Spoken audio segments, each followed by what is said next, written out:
Iran ইসরায়েলের উত্তেজনার মধ্যে এবার আলোচনার কেন্দ্রবিন্দুতে রয়েছে ইসরায়েলের প্রধানমন্ত্রী বেঞ্জামিন নেতানিয়াহু।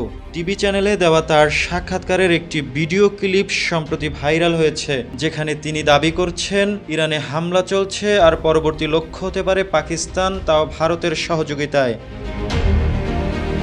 নেতানিয়াহুর মতে বর্তমান প্রেক্ষাপটে পাকিস্তানের উচিত হবে দ্রুত একটি কৌশলগত সিদ্ধান্ত গ্রহণ করা। তার ভাষায়, এখন পাকিস্তানের উচিত সিদ্ধান্ত নেওয়া যে কিভাবে তারা একটি বুদ্ধিমান কৌশলের মাধ্যমে ইরানের পাশে দাঁড়িয়ে নিজেদের অস্তিত্ব রক্ষা করতে পারে।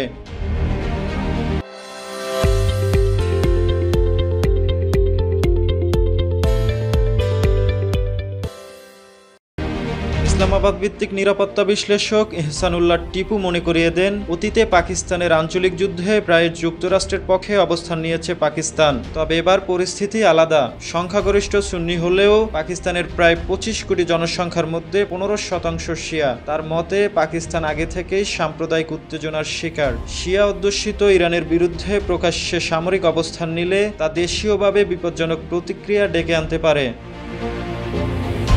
গতকাল মঙ্গলবার ইসরায়েলের প্রধানমন্ত্রী বেঞ্জামিন নেতানিয়াহু ঘোষণা দিয়েছেন, ইরানের আকাশ পুরোপুরি নিয়ন্ত্রণে নিয়েছে ইসরায়েল। ইরানের সঙ্গে 905 কিলোমিটার দীর্ঘ সীমান্ত রয়েছে পাকিস্তানের। বিশ্লেষকদের মতে, এমন পরিস্থিতিতে ইরানের আকাশের নিয়ন্ত্রণ পুরোপুরি ইসরায়েলের হাতে চলে গেলে পাকিস্তানও নিজেদেরকে অনিরাপদ মনে করবে, কারণ পাকিস্তান ইসরায়েলকে রাষ্ট্র হিসেবে কখনোই স্বীকৃতি দেয়নি। তেল আবিবকে যে ইসলামাবাদ শত্রু মনে করে সেটিও গোপন নয়।